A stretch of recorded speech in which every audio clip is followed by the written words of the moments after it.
Para saudara dan saudari yang Tuhan cintai, selamat pagi dan selamat bertemu lagi dalam renungan harian dari Paroki Santo Petrus dan Paulus Argapura, edisi hari Jumat tanggal 31 Desember 2021 dalam Oktav Natal hari ke-7.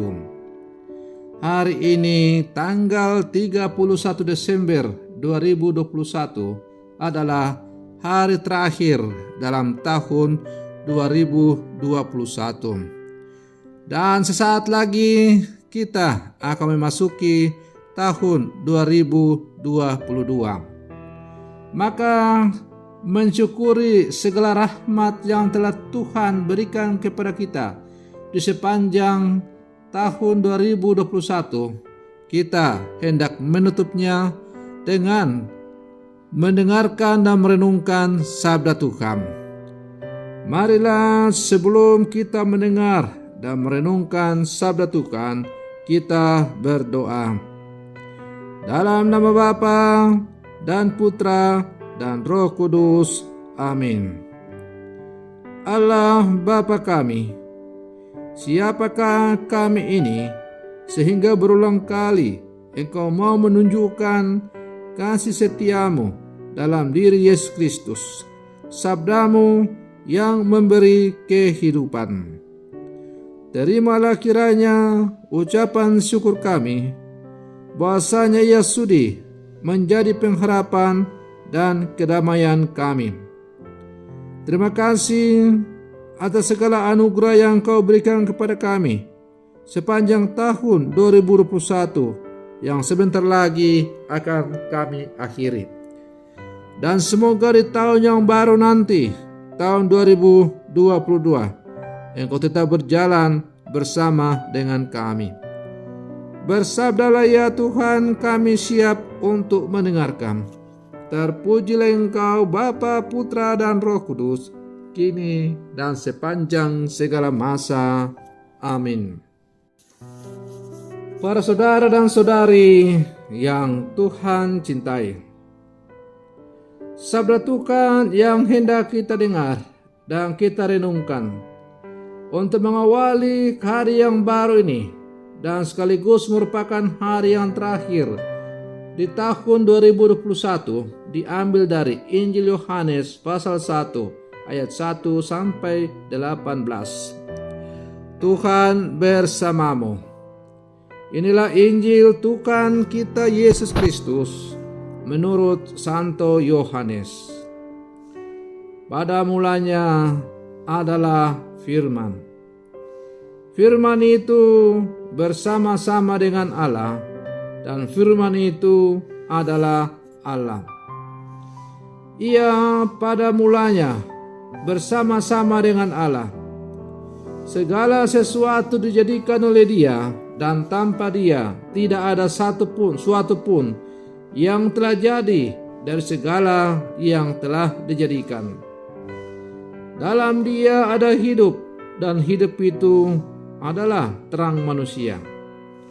Terang itu bercahaya di dalam kegelapan, dan kegelapan itu tidak menguasainya.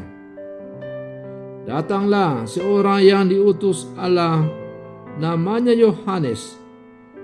Ia datang sebagai saksi untuk memberi kesaksian tentang terang itu, supaya oleh Dia semua orang menjadi percaya. Ia bukan terang itu, tetapi Ia harus memberi kesaksian tentang terang itu. Terang yang sesungguhnya yang menerangi setiap orang sedang datang ke dalam dunia. Ia telah ada di dalam dunia, dan dunia dijadikan olehnya, tetapi dunia tidak mengenalnya. Ia datang kepada milik kepunyaannya, tetapi orang-orang kepunyaannya itu tidak menerimanya. Tetapi semua orang yang menerimanya diberinya kuasa supaya menjadi anak-anak Allah, yaitu mereka yang percaya dalam namanya. Orang-orang yang diperanakan bukan dari darah atau dari daging, bukan pula secara jasmani oleh keinginan seorang laki-laki, melainkan dari Allah. Firman itu telah menjadi manusia dan diam di antara kita. Dan kita telah melihat kemuliaannya, yaitu kemuliaan yang diberikan kepadanya sebagai anak tunggal Bapa, penuh kasih karunia dan kebenaran. Yohanes memberi kesaksian tentang dia dan berseru katanya, "Inilah dia yang kumaksudkan ketika aku berkata, kemudian daripada aku akan datang dia yang telah mendahului aku, sebab dia telah ada sebelum aku." Karena dari kepenuhannya kita semua telah menerima kasih karunia demi kasih karunia.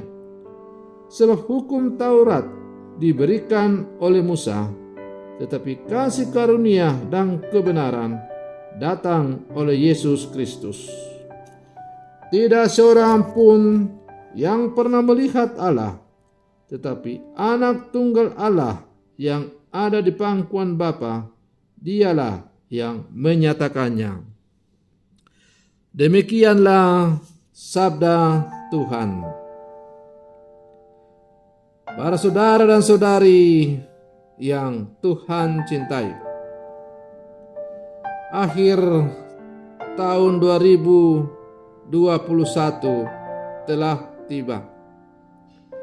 Dan hari ini kita telah berada di penghujung tahun itu.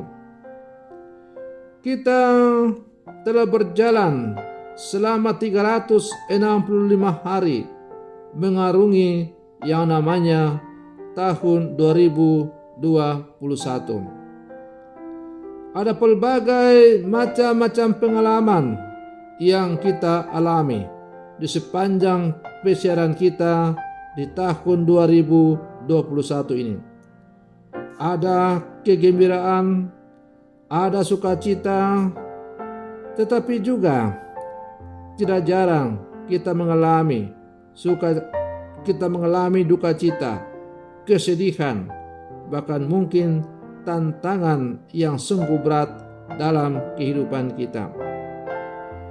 Atas semua yang kita alami itu, baik yang menggembirakan, menyenangkan, membahagiakan, maupun yang membuat kita berduka cita, sedih, menangis, kita tetap harus bersyukur, karena dalam semua pengalaman itu kita bisa merasakan bahwa Allah tetap berjalan bersama dengan kita.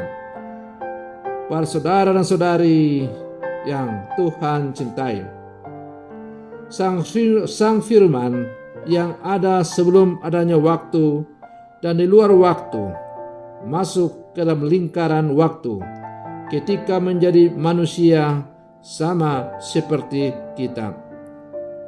Semula waktu adalah tanda kefanaan kita, tetapi dengan masuknya Sang Firman yang mengalahkan kematian, kita boleh menikmati hidup kekal sesudah kematian. Maka makna hidup dalam waktu berubah menjadi cerah.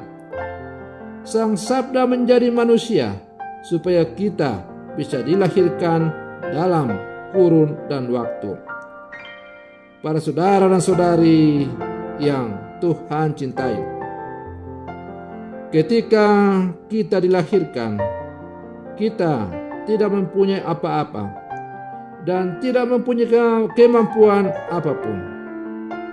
Dalam waktu itu kita bertumbuh dan berkembang mencapai kesempurnaan seperti Kristus Yesus.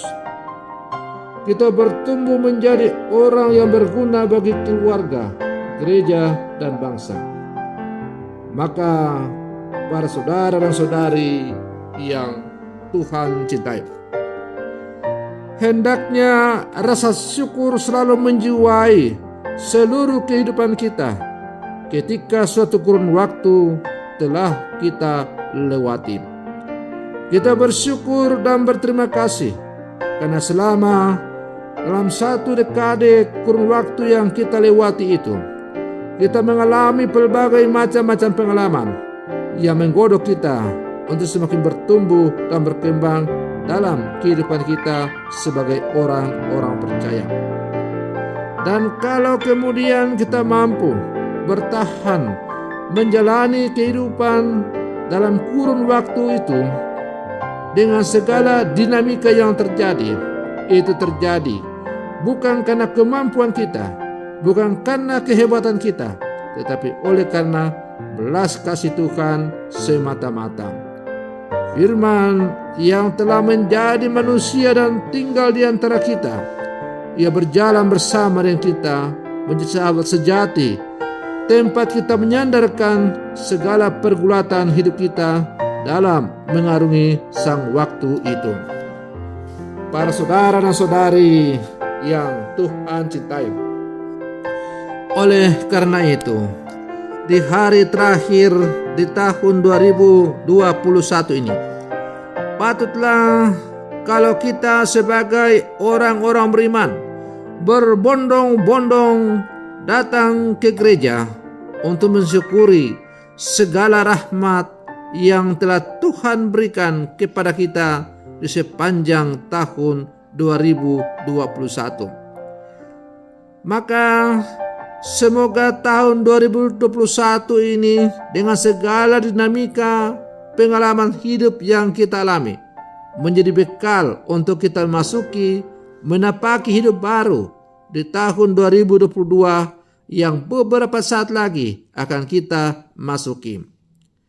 Maka para saudara dan saudariku yang terkasih, mari kita bersiap-siap mempersiapkan diri untuk pergi berbakti kepada Tuhan, mensyukuri segala rahmat yang telah Tuhan berikan kepada kita di sepanjang tahun 2021. Dan juga kita mempersiapkan diri untuk memasuki tahun baru 2022 dengan juga tidak lupa untuk datang berbondong-bondong ke gereja untuk menyerahkan seluruh perjalanan hidup kita di tahun 2022. Karena kita tidak tahu apa yang akan terjadi di tahun 2022 yang sebentar lagi akan kita masuki. Maka semoga permenungan saya ini menghantar kita untuk menutup tahun yang baru ini dengan selalu bersyukur kepada Tuhan. Selamat pagi, Tuhan Yesus memberkati.